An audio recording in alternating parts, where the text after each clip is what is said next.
جب مجھے اپنے دل میں یاد کرتا میں بھی اسے اپنے دل میں یاد کرتا ہوں.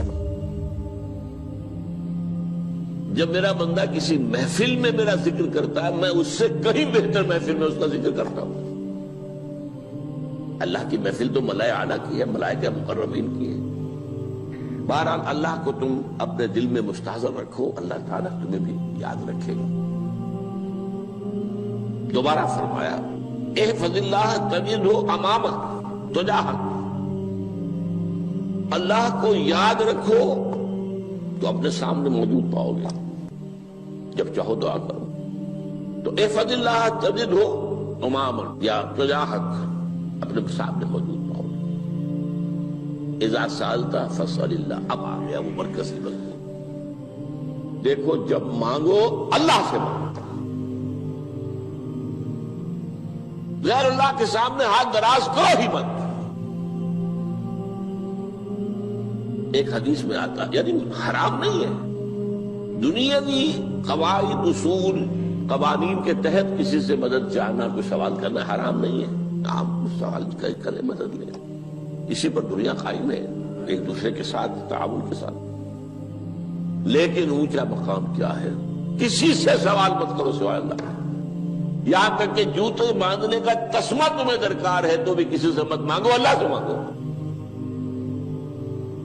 کیا پتہ اللہ کس کے دل میں ڈال دے اور وہ آ کے تمہیں تسمہ پیش کر دے. ہوتا ہے ایسا، بس اوقات ہوتا ہے. جو اللہ کے ساتھ لو لگا کر رکھنے والے ہیں ان کے تو ایسے واقعات ہوتے ہیں کہ دل میں ایک بات آئی اور اس کے بعد وہی بات جو ہے وہ کوئی شخص آ گیا اور اس نے وہ بات پوری کر دی. کیونکہ لوگوں کے دل جو ہے وہ تو اللہ کے دو انگلیوں کے مابین جو چاہتا پھیر دیتا ہے.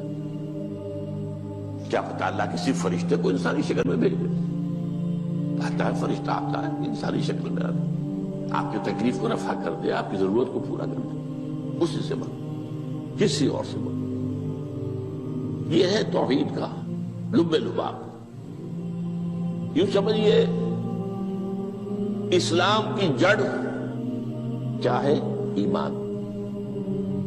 اسلام کا جو خارجی نظام عمل ہے، انفرادی اعمال ہو اجتماعی ہو، ان سب کی روح رواں کیا ہے؟ ایمان. ٹھیک، ایک بات ہو گئی.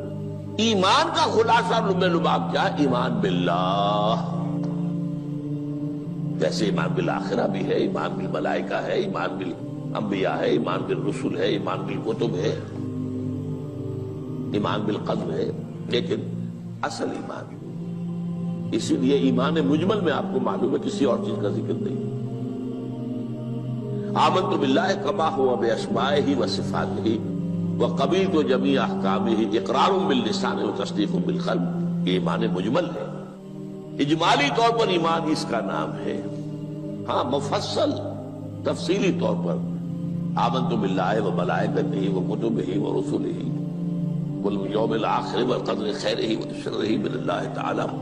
تو اسلام کی جڑ ایمان، اور اسلام کا سارا جو نظام عمل ہے، چاہے انفرادی اعمال ہو چاہے اجتماعی، ان سب کی روح رواں ایمان. اور ایمان کا خلاصہ ایمان باللہ.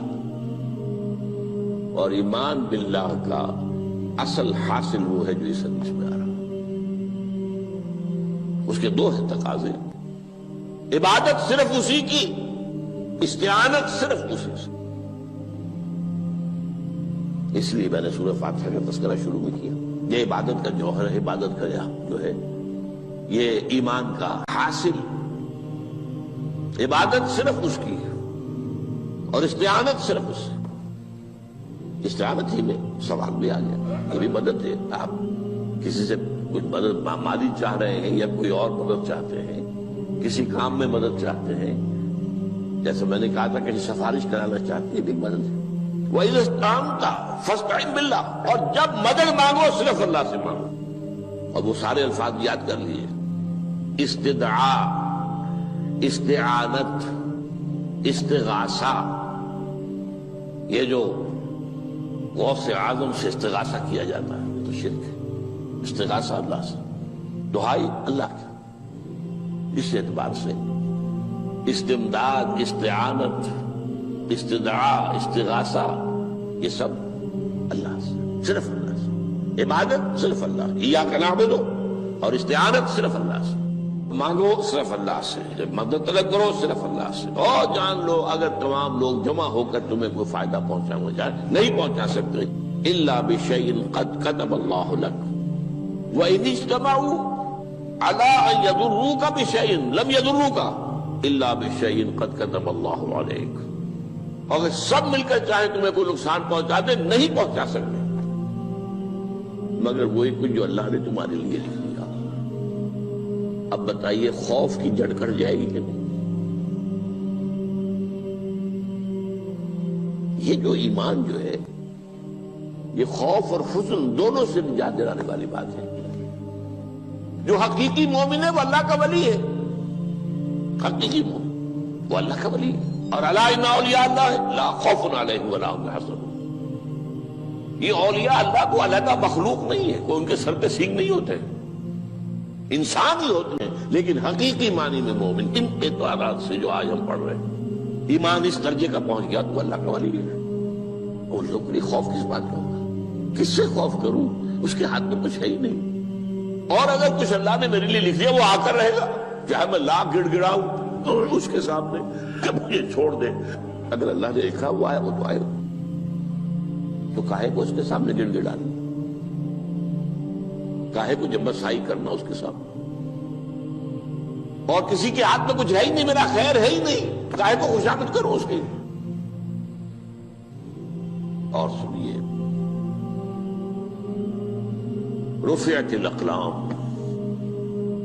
دیکھو نوجوان، قلمیں اٹھا لی گئی ہیں، وجفت الصحف، اور جو رجسٹر ہیں صحیفے ان کی سیاہی خشک ہو چکی ہے۔ یہ ہے وہ اللہ کا علم، اس میں ہر شے لکھ دی گئی ہے، اس کی قلم اٹھا لیے گئے۔ جیسے آپ کو معلوم ہے امتحان ہوتا تھا، 3 گھنٹے ختم ہو گئے، اسٹاپ رائٹنگ، بس اب قلم رک جانا چاہیے۔ وہ قلم تو تقدیر کا کاتب جو ہے وہ قلم اس کا اب اٹھا لیا گیا، اور جو صحیفے جن پر لکھا گیا وہ خشک بھی ہو گئے۔ یہ تو روایت ہے جو امام ترمذی نے جس کو روایت کیا، یہ متن ان کا ہے جو ہم نے پڑھا ابھی، اور ان کا قول یہ ہے کہ یہ حدیث حسن صحیح ہے، لیکن یہی روایت اور انہی راوی سے عبداللہ ابن عباس سے رضی اللہ تعالیٰ عنہما اور بھی محدثین نے کی ہے، اس میں سے ایک اور متن جو ہے وہ یہاں پر امام نووی نے دے دیا ہے۔ احفظ اللہ تجدہ امامک، یہ تو پہلا وہ ٹکڑا تھا، وقت تو جاہک تھا، یہاں امامک ہے، امام مطلب ایک ہی ہے، اپنے سامنے پاؤ گے۔ اللہ کی حفاظت کرو، اللہ کو دل میں، اللہ کی یاد کو محفوظ رکھو، گویا کہ اللہ کو مستحضر رکھو۔ ذکر اللہ کے معنی کیا ہے؟ استحضار اللہ فی القلب، یہ ذکر اللہ ہے۔ جنہیں ہم ذکر سمجھ بیٹھے ہیں وہ ذکر کے ذریعے اقیم الصلاۃ لذکری، نماز قائم کرو میری یاد کے لیے، نماز ذریعہ ہے یاد کا۔ یہ علیحدہ بات ہے کہ آپ نے 17 رکعتیں بھی پڑھ لی ہو عشاء کی اور یاد آپ کو آئی ہی نہیں کوئی، آپ تو ایک میکینیکل انداز میں جو ہے وہ اٹھک بیٹھک کر رہے ہیں اور آپ کی زبان سے کچھ بھی نکل رہا ہے، تو اس کا آپ کے شعور سے، دل کی گہرائی سے کوئی رابطہ ہے ہی نہیں، وہ ذکر تو نہیں ہوا۔ ہاں نماز فرض تھی وہ ادا ہو گئی، آپ کی ایک فرض ادا ہو گئی۔ تو جنہیں ہم نے ذکر سمجھا وہ ذرائع ذکر ہے، اللہ اللہ سبحان اللہ زبان سے، یہ تاکہ اس کے نتیجے میں وہ ذکر حاصل ہو جائے۔ استحضار اللہ فی القلب، ذکر کے معنی ہے استحضار اللہ فی القلب۔ تعرف الی اللہ فی الرخاء، اور دیکھو کشادگی کے وقت میں تم اللہ کو یاد رکھو، اللہ کی طرف رجوع کیے رہو، بھول نہ جاؤ۔ وہ نہ ہو جو کبھی کہا تھا، بہادر شاہ ظفر کے اشعار میں سے بہت زور کا شعر ہے، ظفر آدمی اس کو نہ جانیے چاہے کتنا ہی ہو فام و زکا، جسے عیش میں یاد خدا نہ رہی، جسے تیش میں خوف خدا نہ رہا۔ وہ ہے کشادگی کی حالت میں، جبکہ تمہارے لیے کشادگی ہے، اللہ کی طرف رجوع کیے رکھو۔ یعرف کا فی الشدہ، تو اللہ اپنی توجہ تم پر رکھے گا شدت کے وقت میں، جب تمہیں کوئی تکلیف ہے اس تکلیف کو تم پر آسان کر دے گا۔ تکلیف تو آنی ہے، جو لکھی ہوئی ہے وہ تو آئے گی، لیکن یہ کہ اللہ تعالیٰ اس کی شدت کو، ایک ہی چیز ہے جس کو ایک انسان بہت شدت کے ساتھ محسوس کر رہا ہے، دوسرا آدمی اتنا نہیں محسوس کر رہا ہے، احساس کا معاملہ ہوگا نا۔ وہ تو اصل میں اگر انسان کی نرز کٹی ہوئی ہے تو احساس ہوگا ہی نہیں، سر سے نہیں ہوگا۔ تو اس اعتبار سے اللہ تعالیٰ تمہارے لیے وہ شدت کی کمی کر دے گا۔ وَاعْلَمْ أَنَّمَا أَخْطَأَكَ لَمْ يَكُنْ لِيُصِيبَكَ، اور جان لو جو چیز تم سے چھوٹ گئی ہے، رہ گئی ہے، وہ ہرگز تمہیں ملنے والی نہیں تھی۔ اب آپ نے کسی ملازمت کے لیے درخواست دی ہے، درخواستیں مانگی گئی ہیں، اپنی سی محنت کر لی، نہیں ملی ملازمت، اب آپ بیٹھے ہوئے افسوس میں، رنج میں، غم میں، فلاں نے یہ کر دیا، فلاں نے یہ کر دیا، وہ فلاں جو ہے بڑی تکڑی سفارش لے آیا تھا، فلاں نے رشوت دے دی۔ چھوڑو میاں اس کو، وہ تمہارے لیے نہیں تھی۔ کاہے کو اپنے ذہن کے اندر یہ کھچڑی پکا رہے ہو بیٹھے ہوئے؟ خواہ آپ شاید سوء ظن میں بھی مبتلا ہو رہے ہو، کسی نے نہ رشوت دی اور آپ سمجھتے ہو کہ رشوت دی ہے اس نے۔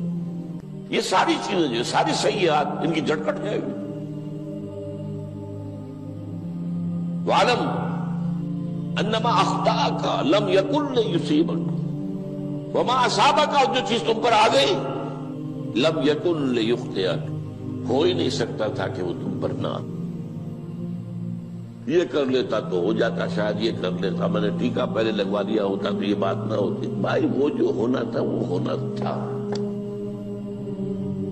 اب یہ وہ چیز ہے جس سے انسان میں کیفیت پیدا ہوتی، تسلیم و رضا۔ ہم بھی تسلیم کی خو ڈالیں گے، بے نیازی تیری عادت ہی صحیح، اے اللہ جو تو نے چاہا مجھے قبول ہے۔ اسی لیے میں نے آپ کو آیتیں سنائی سورہ تغابن کی، ما اصاب من مصیبت الا باذن اللہ، کوئی مصیبت نہیں آتی مگر اللہ کے اذن سے۔ وَمَن یؤمن باللہ یہدی قلبہ، جو اللہ پر ایمان رکھتا ہو اللہ اس کے دل کو ہدایت دے دیتا ہے۔ ہدایت کس بات کی؟ تسلیم و رضا۔ سر دوستاں سلامت کہ تو خنجر آزمائی، نہ شبد نصیب دشمن کے شبد ہلاکت دے گا۔ اے اللہ تیری طرف سے ہے، مجھے قبول ہے، اور بظاہر مجھے تکلیف ہو رہی ہے لیکن یقیناً اس میں میرا کوئی خیر ہے۔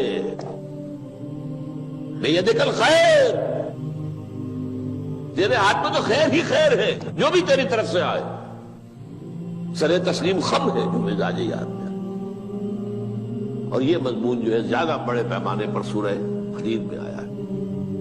ما اصاب من مصیبت فی الارض ولا فی انفسکم الا فی کتاب من قبل ان نبرأھا، کوئی مصیبت نہیں آتی نہ تمہاری جانوں میں نہ زمین میں، زمین میں زلزلہ آ جانا، سیلاب آ جانا، کچھ اور زمین کا دھنس جانا، یا یہ ہے کہ تمہاری جانوں میں کوئی بخار ہو گیا، کوئی اور تکلیف ہو گئی، اچانک معلوم ہوا کہ انسان کو کینسر ہے اور کینسر بھی اب 3rd سٹیج کو پہنچ چکا ہے، لیکن جو بھی آیا ہے وہ اللہ کے علم کی کتاب میں پہلے سے لکھا ہوا ہے۔ فی کتاب من قبل ان نبرأھا، یہ کتاب میں درج ہے اس سے پہلے کہ ہم اسے ظاہر کریں۔ اس کا نتیجہ کیا نکلنا چاہیے؟ لیکن لا تأسوا علی ما فاتکم ولا تفرحوا بما آتاکم، افسوس نہ کیا کرو جو تم سے جاتا رہے، چھوٹ جائے، کوئی عزیز فوت ہو گیا، کوئی موقع ہاتھ سے نکل گیا، ارے بھائی میں چوک گیا، بڑا موقع تھا، اب اس پر افسوس کر رہے ہیں۔ نہیں، جو چیز لیکن لا تأسوا علی ما فاتک ولا تفرحوا بما آتاک، جو اللہ تمہیں دے دے اس پر اتراؤ مت۔ وما اصابک لم یکن لیخطئک واعلم ان النصر مع الصبر، اور جان لو اللہ کی مدد صبر کے ساتھ آتی ہے، جو آئے اس کی طرف سے جھیلو، زبان پر کلمہ شکوہ اور شکایت نہ آئے، اللہ سے شکایت نہ آئے، تسلیم و رضا، جو تیری رضا ہے۔ تیری صحت ہمیں منظور ہے لیکن اس کو، مولانا محمد علی جوہر ایک مرتبہ جیل میں گئے، ایک بیٹی بیمار ہوئی، فوت ہو گئی، اس کے بعد دوسری مرتبہ پھر جیل میں گئے، دوسری بیٹی کو وہی بیماری ہوئی، جیل میں اطلاع ملی کہ بیٹی کو یہ بیماری ہو گئی ہے۔ تو خط لکھا ہے اشعار کی شکل میں، کا آخری شعر یہ ہے: تیری صحت ہمیں منظور ہے لیکن اس کو نہیں منظور تو پھر ہم کو بھی منظور۔ ہم تو چاہتے ہیں میں بیٹی کے تجھے شفا ہو جائے، اسے منظور نہیں تو پھر ہمیں بھی بتا۔ وَاعْلَمْ أَنَّ النَّصْرَ مَعَ الصَّبْرِ وَأَنَّ الْفَرَجَ مَعَ الْكَرْبِ۔ فرج، فراخی، کھل جانا کسی چیز کا، یہ ہے کرب کے ساتھ، تکلیف کے ساتھ، تکلیف ہوتی ہے ساتھ۔ اللہ نے قانون بنایا ہے دنیا کا۔ اب آپ اندازہ کیجئے بچے کی ولادت میں ماں کو کتنی تکلیف اٹھانی پڑتی ہے۔ آج کل تو فیشن ہو گیا ہے، سیدھے سیدھے جاؤ، آپریشن کراؤ، تکلیف سے بچ جاؤ، لیکن یہ ہے کہ یہ بھی آپ کے علم میں ہوگا، وہ ساری تکلیف جیسے ہی بچے کو لا کر ماں کے برابر لٹایا ہے، ساری تکلیف ختم، پھر جو راحت اس میں میسر آتی ہے۔ ان الفرج مع الکرب وان مع العسر یسرا، اسی لیے میں نے وہ آیتیں بھی پڑھی تھی، ان مع العسر یسرا، ان مع العسر یسرا۔ اس دنیا میں یہ اللہ نے نظام بنایا ہے، سختیاں جھیلنی ہی ہوں گی۔ لقد خلقنا الانسان فی کبد، ہم نے انسان کو پیدا کیا مشقت کے اندر، مشقت تو کرنی پڑے گی۔